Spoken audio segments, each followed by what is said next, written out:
panjang dari jam 9, kira setengah jam. Soalnya kantun kalih Senin ngajeng gantos, insyaallah.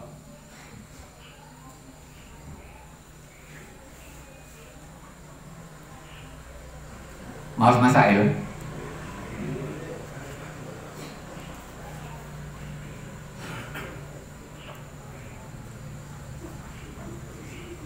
Halaman 130 kali, soal nomor 131. Pada saat sudah imsak, apakah masih boleh meneruskan makan sahurnya? Dan sampai berapa menit?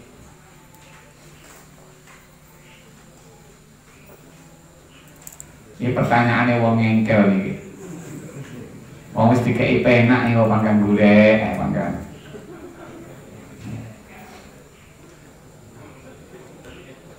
Wong dhek dikei waktu imsak itu adalah dhek ben slamet. Tapi panggang ngengkel. Mergo dhek ilmune pancen teko kono. Ngerti nek imsak iki sakjane durung entek wektune, tapi batas apa jenenge ben ora kebacut. Nah ngoten kali ya. Mergo memahami niku akhire malah pertanyaane tambah ngenten iki. Jawaban, imsak adalah upaya ijtihad untuk membatasi sahur dan niat supaya tidak terburu terbit fajar.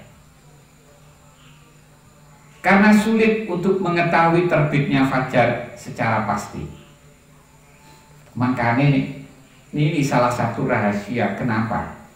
Mestinya kalau kita komitmen dengan definisi niat, pengertian niat. Niat itu adalah sengaja melakukan sesuatu bersamaan dengan pelaksanaannya. Kan ngoten pengertian niat. Makanya nek sholat, pekerjaan sholat pertama kali itu apa? Takbiratul ihram.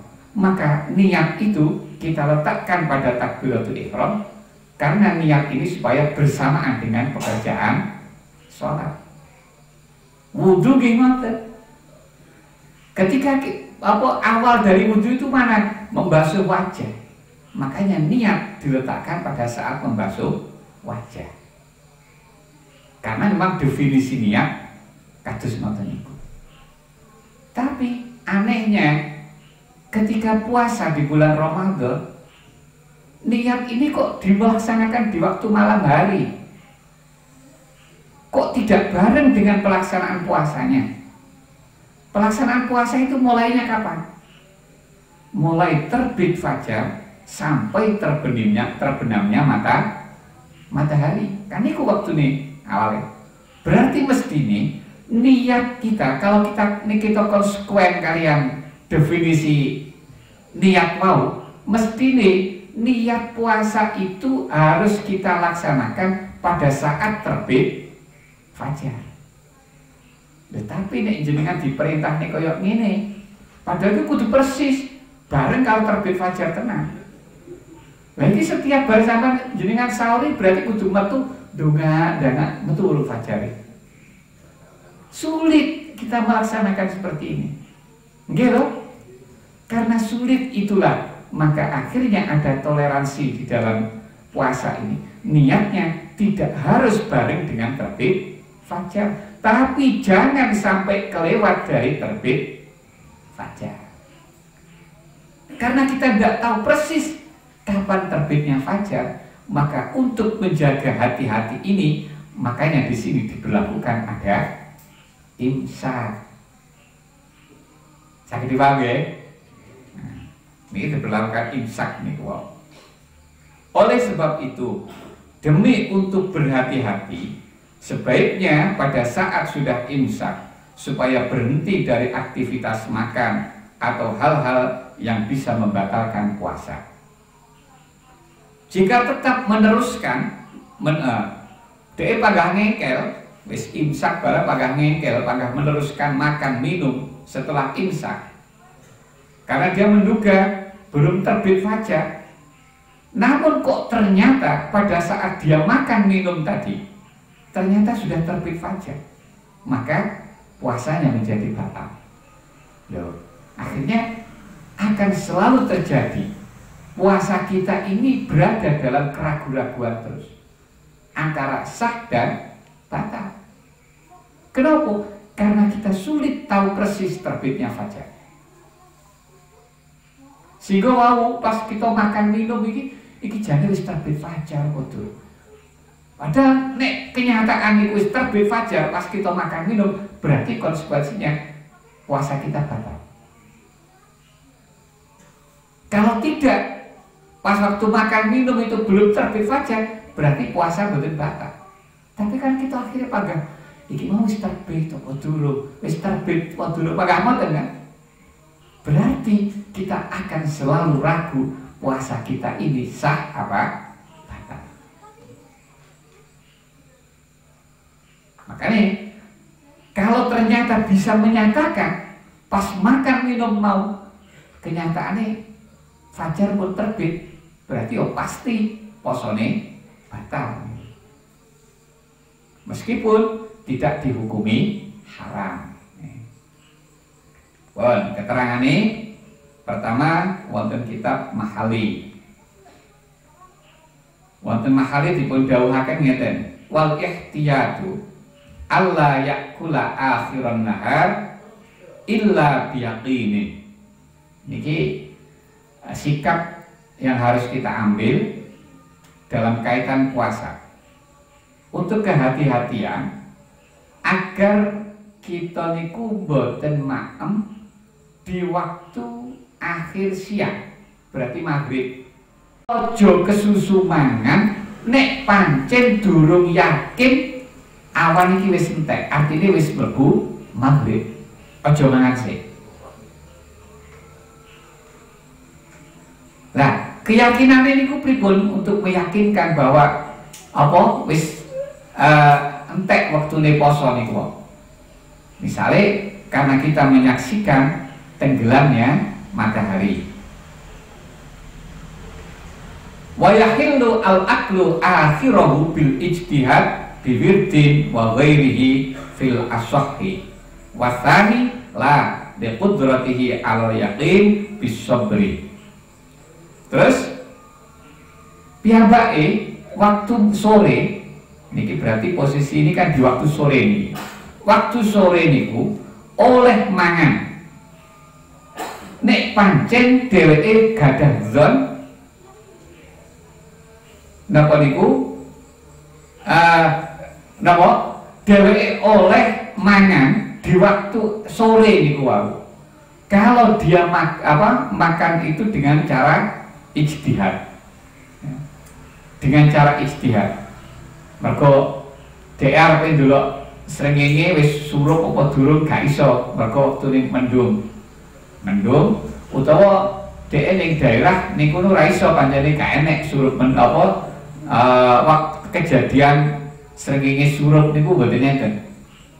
Akhirnya dia bisa ijtihad itu dengan pakai wiritan. Biasanya aku maca kalimat iki sampai sakmene iki entek sakmene maghrib. Lah akhirnya dheweke bar wis entek sakmono terus budal mangan.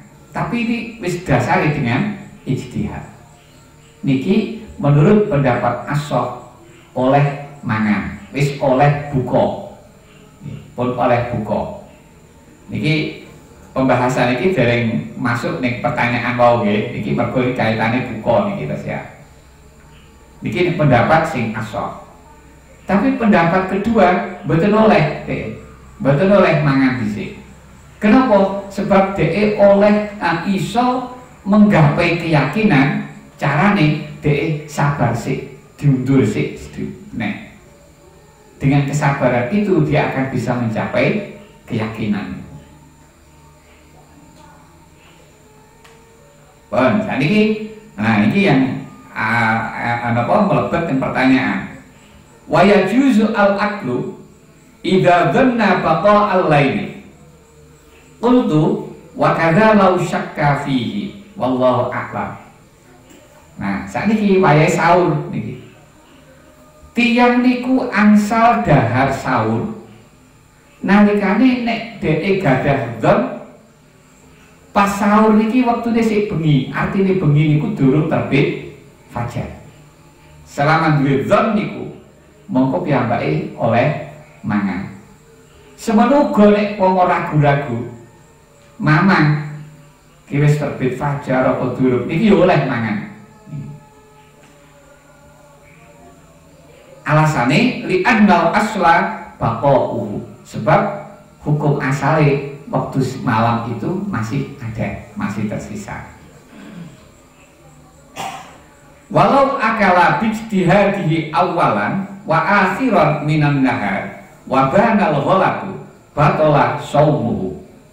Nah, wau pas buka oleh dengan jalan ijtihad niku wau. Pas sahur ya oleh mangan dengan cara ijtihad dengan dzon atau dengan syak niku wau oleh.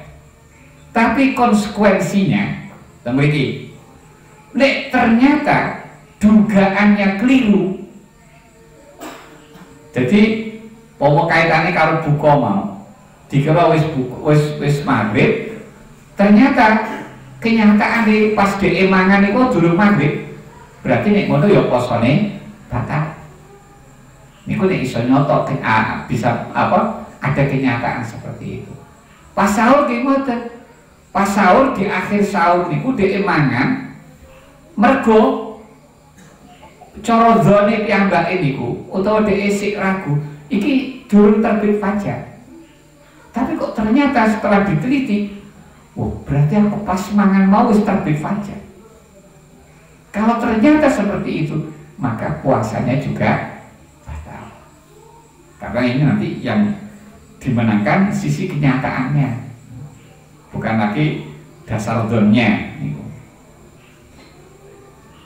Batola saumuhu au bila dzannin walam yabin al-halu sahha in waqa'al aqlu fi awwalihi li annal asla baqa'ul laili wa batola in waqa'al aqlu fi akhirih li annal asla baqa'un nahar wala mubalata bit tasammuqi fi hadzal kalam li zuhuril makna wal murad. Lah ngoten niku wau konsekuensi sing koyo ngoten niku wau dheweke nek mangan pas kaitane karo buka utawa kaitane karo sahur niku nek pancen dengan dasar ijtihad dengan dzon. Lah sakniki nek wong kuwi mau mangan kuwi karena tidak ada dzon, mboten enten dugaan, maka nanti dipilah antarane sing hubungane karo buka karo hubungane karo sahur. Nek hubungane karo sahur niku mangke salate apa posone panggah sah. Selama belum ada kenyataan pas makan tadi sudah terbit fajar. Tapi nek hubungane karo buka batal posone. Jadi beda ten permasalahan ini. Kenapa kok ngoten? Sebab nek dikaitne karo buka iku mau hukum asale kan dimulai dari siang. Berarti sing wujud di awane dhisik kan. Karena keyakinan itu dikembalikan pada hukum asal dan hukum asal masih siang, terus ternyata di waktu siang itu dia makan, berarti batal. Tapi nek hubungannya karo sahur, hukum asal yang menjadi keyakinan itu adalah waktu malam. Berarti nek ngono, waktu dia makan tadi dikembalikan pada keyakinan yaitu hukum asal, berarti masih malam. Pas mangan sik bengi berarti.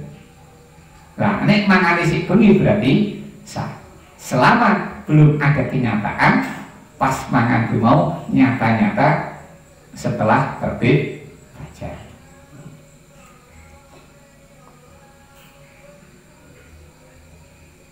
Terus ada kasus lagi, walau tola'a al-fajru wa fi fammihi ta'amun fala fadhuhu sahha shaumuhu.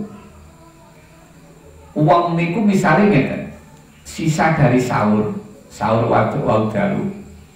Terus pas wayah terbit fajar, iki ning tutuke iki jek enek sisa makanan. Akhirnya mergo jek enek sisa makanan, akhirnya dan cepet dilepek. Nah ini posone sah. Wah ini tala asyai'an aftar. Tapi nek DE sampai ngulu walaupun saitik mau batal posone. Kok sampai dilek saitik mau. Misalnya kurus lilit, jadi turane sahur maghrib enek slilite. Terus wis terbit fajar, akhirnya slilite itu dikelamuti mlebu batal posone. Batal niku ibtala'a syai'an minhu aftar. Wa in sabaqa syai'un minhu ila jawfihi. Lah, nek mlebune nang weteng iki mau bukan karena kesengajaan dia. Misalnya pas watuk akhirnya sing nyelpit ning untu niku ucul. Akhirnya ucul mergo kena tekanan ning watuk niku langsung mlebu ning weteng. Nah, pripun iki? Ini ada dua pendapat, ada dua wajah. Nah, dua wajah ini ditakhrij dari permasalahan banyu berkumur niku, air berkumur niku. Nah, pendapat sing sahih niku boten batal. Padha karo kita pas wudu, pas berkumur. Tapi berkumurnya ini nek wudu kan berkumurnya nggak boleh keterlaluan, nggak boleh mubalaghah kalau pas wudu. Wis berkumur dengan cara yang sederhana, akhirnya kok dari air kumur itu kok mlebu nang weteng tanpa kita sengaja, orang batal menurut pendapat sahih. Maka dalam kasus ini pun juga begitu. Menurut kalau sahih berarti boten batal posone. Wa kadza law kana tulu'ul fajri mujami'an fanaza'a fil harra niki sing apik nek. Semono uga nek enek wong pas sahure niku ora mangan tapi sahure niku kumpul karo bojone.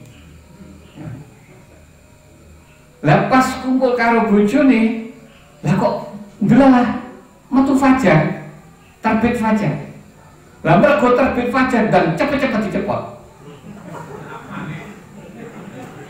Niki sahha saumuhu, posone sah niki. Wa in anzala litawalludihi min mubasyaratin mubahatin. Walaupun toh apa iku mau apa pas nyepot atau pas barengan nyepot wis metu mani, panggah sah niku.